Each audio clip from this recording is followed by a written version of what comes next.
Okay, we're at the top of the hour, so we're going to start the presentation. Welcome to the webinar on employment contract restrictions, talking specifically about side gigs and outside activities and what those restrictions might look like in your employment contract. My name is Kyle Claussen. I'm the CEO of Resolve. I'm joined today by Dr. Kadakia, who is one of our physician educators, and we're going to talk for maybe 15 or 20 minutes on side gigs and outside activities, and then take questions from anyone in the audience. So this is your chance to ask those questions either live or in the chat and Q&A feature. So please use those throughout the presentation as you need to. So I want to start out with just a little bit of background about both of us, your presenters. Again, my name is Kyle Claussen. I'm a healthcare attorney. I've been doing this for about 15 years. I've handled 10,000 plus physician contract negotiations. I'm married to a physician. I've got 3 kids. And so I've, I guess, vicariously lived kind of this experience, not only through clients, but also through, personal experience with my spouse. Dr. Kadakia, do you want to give a little intro on yourself as well? Sure, thanks. My name is Sameep Kadakia, everyone. And I am a facial plastic and reconstructive surgeon, and I specialize in advanced head and neck oncology and in reconstructive surgery. Currently, my wife and I and our 2 kids, we live in Dayton, Ohio. So I'm faculty with the Wright State System and the Premier Health Network here. And I've been in practice for about 7 to 8 years, and again, been through a number of different negotiations myself, talked to and helped other colleagues go through it. So also happy to be here and provide any education I can at the same time.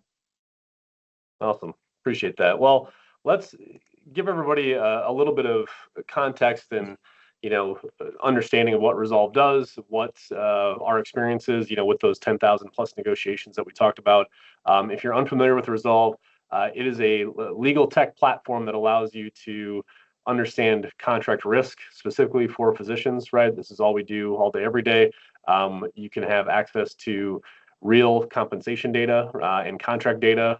This is verified information from real physician contracts. It's not crowdsourced. It's not, submitted by employers, right? Which is sometimes the question, right, on the data points that you're looking at.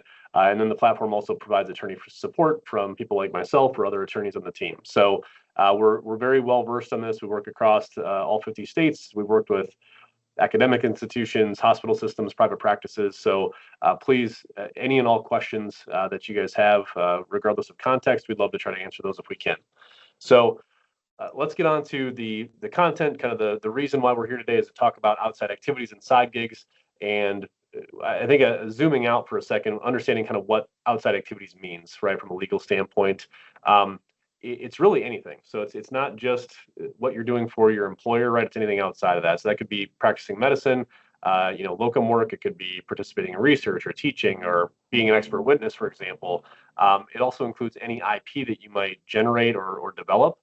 So this is not an all-inclusive list on the slide. It can really be a lot of different things. Dr. Kadakia, in your experience or in kind of colleagues that you've talked to, personal experience, what are some of the major types of outside activities that people are interested in and that they're thinking about? Great question, Kyle. So I think one of the common ones that we hear about are real estate. I think there's a real estate boom right now. I think more physicians are looking for passive sources of income. So a number of people have approached me about what that looks like and how that jives with their current contract. Another big one is actually locums work. So, a lot of physicians, even if they're employed, and this could be a different conversation, but depending on your employment agreements, if you have, say, a cap where, say, you're very busy for the first 3 quarters of the year, and then you have a few months left where really you're basically doing some pro bono work. Again, you may have some requirements as far as your contract, but we do have a number of physicians who look to doing additional locums work, and there's always a question of how that works as far as compensation with the current agreement that they may have. Yeah. Well, let's take a look. So Medscape did a survey on side gigs a few years ago. They did one in 2022, one in 2023. They come out right the year later. So we're waiting on the 2024 report at this point. But certainly side gigs and outside activities are on the rise. About 40% of physicians, according to the survey, have some type of side gig going. The bar graph on the left is anything that they consider to be inside of medicine. The graph on the right is anything outside of medicine. So I think what you just referenced is absolutely true. Real estate is certainly the top outside of medicine kind of interest. with consulting, expert witness, kind of testimony and things like that is kind of the number one thing inside of medicine.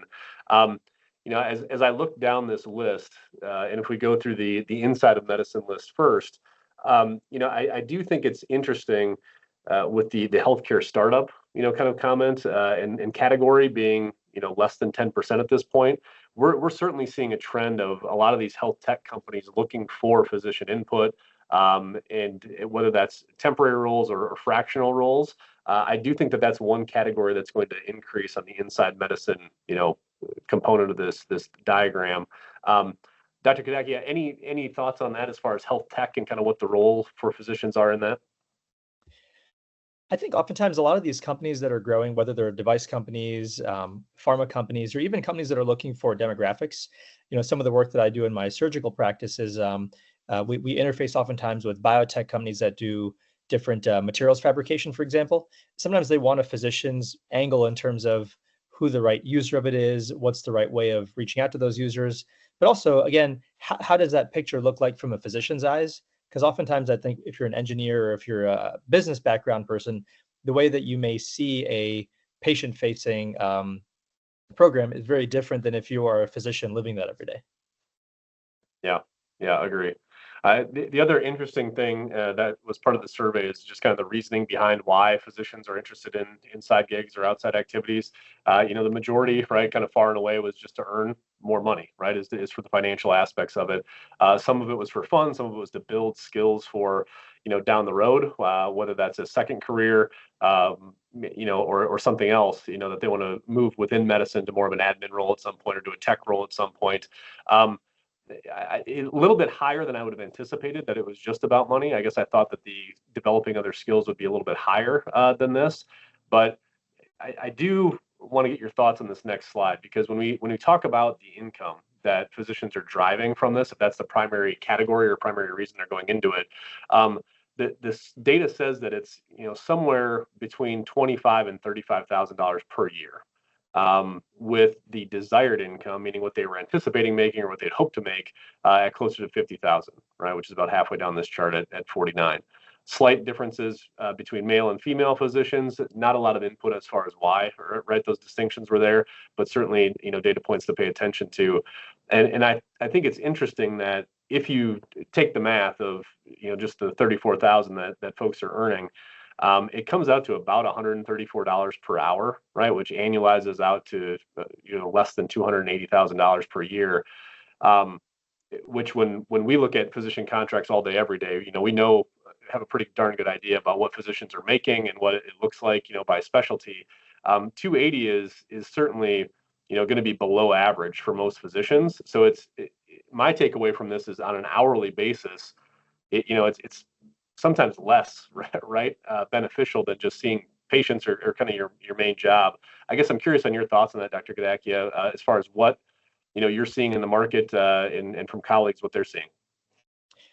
It's interesting thought, and I had a conversation with a friend recently, and many docs who are on this webinar may have heard of the term the golden handcuff, right? Where they talk about the idea that whatever your professional initial obligation is, whether you're an attorney, whether you're a physician, et cetera, chances are that your side gig will almost never make you the same amount of compensation. And I think one of the things that we're finding is that I think for some of the younger docs who are in practice, starting a side gig early may not necessarily be working towards a replacement of income. It may be a substitution. And it's almost like, as that substitution kind of pads your wallet a little bit, you're still having your income. So one of the questions is this something where you're kind of setting up yourself for a nest egg, and then eventually maybe your expenses and your requirements are a little bit less? Other angle that I've also heard some docs talk about it is that if you have one side gig that may pay you that 34,000 or eventually that 280, whatever it may be, then oftentimes I think people that have one small side gig get comfortable, and then that may lead to a second and a third side gig. So what I found is that, is that an entry into multiple sources of passive income, which then again probably won't approximate exactly what you're getting in your current day job, but it may make up a position of it over the course of maybe 10, 15 years. Yeah, and on the previous slide, one of the reasons was paying off student loans. And I think we do know for, a lot of physicians coming out of training, right, student loan balances are high, and trying to get that paid off as soon as possible to open up some flexibility is certainly one of the reasons that I think, that these amounts are important, and why the interest is increasing on that. So go ahead. One other point I was going to make, Kyle, was that Yep. also in talking with some colleagues, I found that, with the medical landscape changing, and obviously depending on where you live in practice, the medical legal environment is also different in some places. Some people may feel like they are practicing with more of a litigious community than others. One other advantage of the side gigs that some have expressed is that it may offer some risk stratification, where, if you're seeing patients or doing procedures, whatever it may be. On the contrary, if you're doing real estate, for example, again, the amount of risk that you're taking, sure, the revenue is going to be a little bit less, is also very, very different too. Yeah, no, I completely agree. Yeah. So let's talk about for a second of, where we sit is we're looking at full-time employment contracts. For the most part, we do look at side gigs and locum contracts as well, but we're going to focus today on restrictions, in your main job and how that comes across. This is exact language, right, from a contract about how outside activities are framed up. And so I'm going to give all the listeners and people that are here live a chance to look through this. But essentially what most contracts start out saying from the employer is that while you're working for us, you owe us your full time and attention, right? You're not supposed to engage in any type of outside professional activities, whether it's an employee, consultant, independent contractor, whatever it is. And they're going to have some type of, includes but is not limited to, right, the following items. And we've kind of have that highlighted here for you. In orange at the end of the first paragraph, which includes practicing medicine, teaching, speaking engagements, other things. And then it almost always follows the paragraph about how not only are you not allowed to do that, but if you do it, all of the revenue, all the compensation that you're deriving from those items are coming in to us, right, and back to the employer, unless we've given consent, right, unless we've said, hey, it's okay for you to do X, Y, or Z.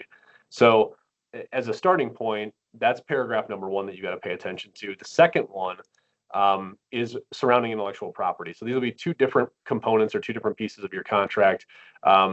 This one is also very broad, right? And you can have a chance to take a look at it here, but it basically says anything that you think about, right? Any inventions or even ideas that you have while you're employed with us, or if you use our facilities, right, and resources and equipment, things like that, are ours as the employer, okay? You're going to disclose those to us. You're going to assign those to us, right? And all of the value that you've created through the intellectual property belongs to us. So I think you can see where if this is the default language, right? You're not allowed to do anything unless we tell you it's okay. And if you do anything, we get to keep the revenue and the intellectual property from that. That's problematic given the fact that 40% of physicians now are engaging in side gigs and or intend to, right, engage in a side gig at some point in time. So I guess, Dr. Kadakia, have thoughts on that at a high level? I think a lot of the language that's in the contracts, sometimes it's one of those things where I think you end up signing it when you first start. And I think it's good to read it again and have it parsed out, because oftentimes you kind of forget about that part until time comes. And a lot of times the language is pretty nebulous. So depending on exactly what your side gig is, even if it doesn't even directly relate to medicine, you oftentimes may forget or not know exactly how to make sure that it's all kosher. Yeah, I agree. So let's talk about how to negotiate that out, or how to try to address that problem, right, in the contract with some clarity, with some flexibility.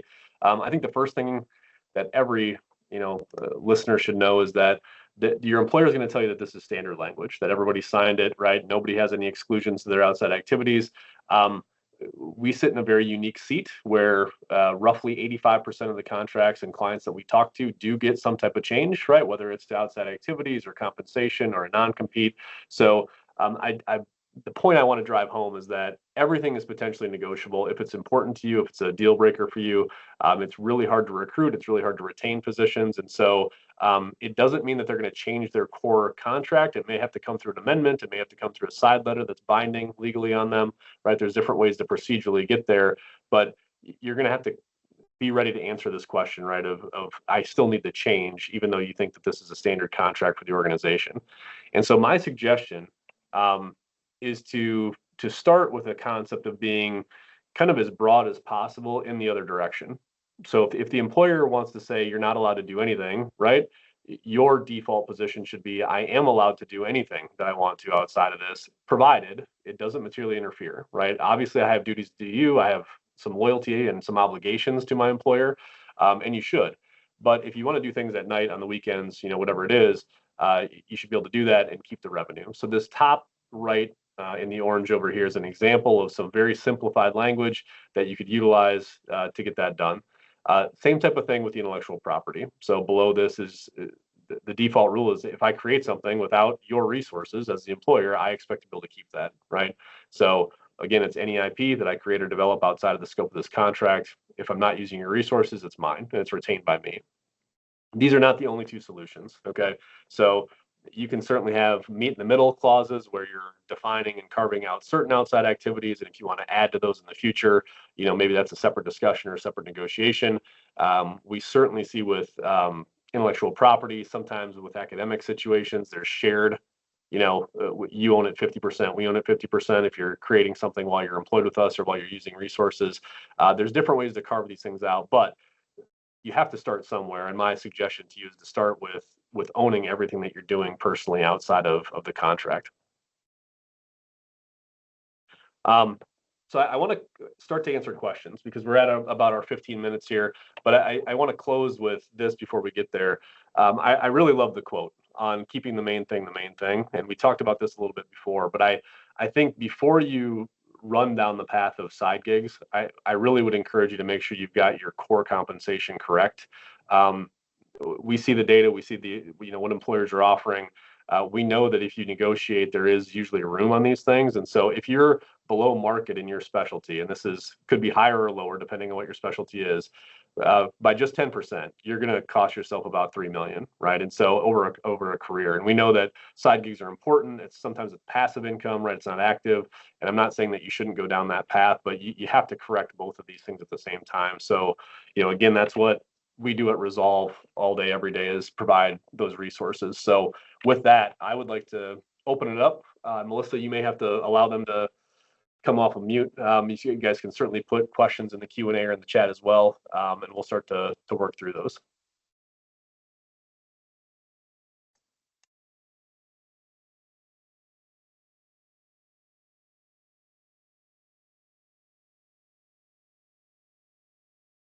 I'll actually start with one for Dr. Kadakia. How have you been, or how often are you approached for side gig type of work from companies as opposed to having interest in real estate or something that you want to do independently? Oh, and you're on mute. Sorry. Not that often, Kyle, actually. In my personal experience, I really haven't been approached too many times. And I think a lot of companies are aware of the red tape. So they are oftentimes, in my experience, not very deliberate about doing these things. Oftentimes I find that, myself included, and physicians, we oftentimes will seek these things out if we want to pursue them. But I guess that's companies. I mean, other things you'd mentioned, like research, for example, readily done, I think, by a number of academic physicians. Not really too much red tape in my experience with that. But if you want to work with, say, a device company, consult for like a biotech company, things like that, I think you generally have to pursue those. Yeah. And I know you've done some publishing and you've got some book chapters. Any issues with the intellectual property on those for you? No. Okay, good.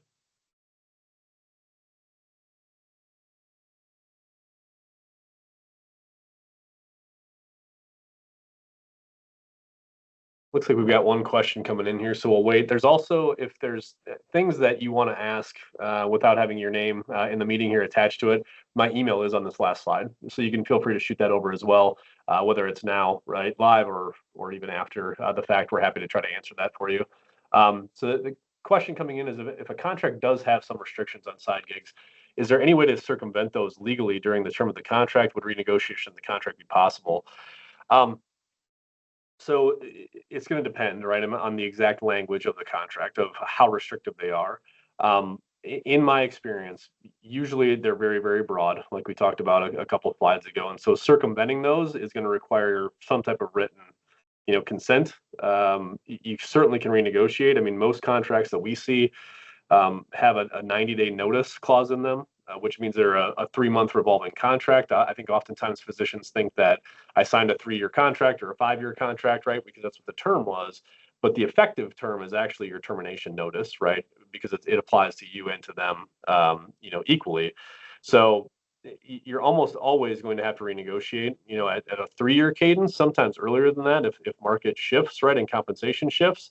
So I would bring it up as part of that conversation. It's not only do I want to be paid fairly at this point in time for what I'm doing, but also maybe I need some flexibility on outside activities. Maybe I need some flexibility on call or staffing, issues that are there. So I think you want to address everything kind of universally, when you bring this stuff up. But I don't think there's a legal way to just circumvent them other than getting that amendment done.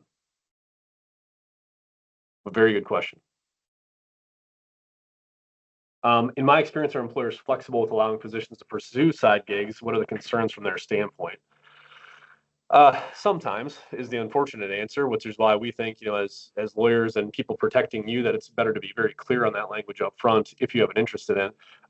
My experience is that if it doesn't take time away from the practice, and if you are practicing medicine, like if you're doing locum work, if you have confirmation that you've got that malpractice insurance and coverage, right? So there's no exposure, no liability to the organization. A lot of times, I think they are very flexible. Dr. Kadakia, I get your thoughts on that as well. Yeah, I found the same thing, that I think things that are non-medical or that don't directly relate to patient care generally sail on through, and I don't think they don't see it as any kind of a competition. I have had some colleagues who have had to have some conversations about locums or just about anything that's directly patient care, because then the hospital has seen it as something that directly competes with them. But to your point, if it's research, if it's consulting work, if it's real estate work, none of that really even affects patient care. Those they don't usually give too much of an issue about. Yeah, I agree. And even in locum, that setting, I think it depends on where you're doing the locum work, right? If you're traveling 6 states away to do that, it feels less competitive to them, and it feels like a weekend, right, side gig. If you're going an hour away or a half hour away, they might feel like you're starting to leave them, right, and sample other employers. And so you do have to be careful on a non-compete as well, because your non-compete is usually going to say you can't work anywhere, right? Regardless of the outside activity language, you can't work anywhere within a certain radius, which would apply to a side gig as well. So, that's one thing we didn't frame up in the presentation, but if it's very close geographically to where you're at, you'll want to be careful in that section too.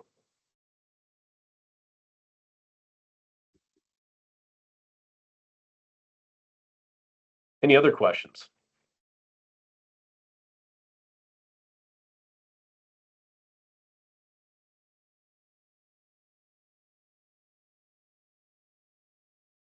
And if not, Dr. Kadakia, any closing thoughts for the folks that are here?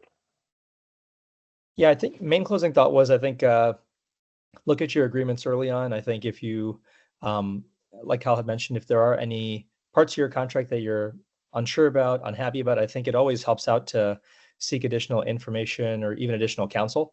In my experience, I've been through a number of these, and I feel like the 5 or 6 years in, you definitely feel like you're much better positioned to advocate for yourself.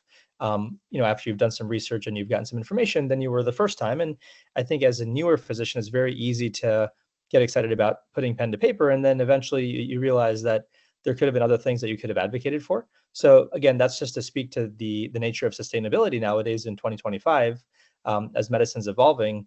And then I think with the side gig, same thing, is I think it shouldn't be a detriment. And I think sometimes the idea of pursuing a side gig can just seem like this large undertaking. You don't want to ruffle any feathers, but realistically, I think with open conversation, you could set yourself up pretty nicely to pursue whatever interests you have, and also make sure that you're keeping everything legally aligned too. Yeah, I agree. I just think it's hard sometimes for any physician, especially physicians coming out of training, right, to know what all their interests are going to be, right, 3 or 4 years from now. And so even if you don't think I'm going to have any interest in side gigs in year one, you certainly could in year two, or be approached by someone in year three, and you want to have that flexibility available to you. So it's an important part of the contract. We think it's becoming an increasingly important part of the contract based on the survey information about how many physicians have interest in it. So yeah, pay attention to it, whether you use a company like ours to help you review that, or you do it on your own. We just want to make sure you're educated on this and aware of it. So we appreciate you coming out. Again, if there's any other questions, feel free to use the Kyle at resolve.com, and have a great day.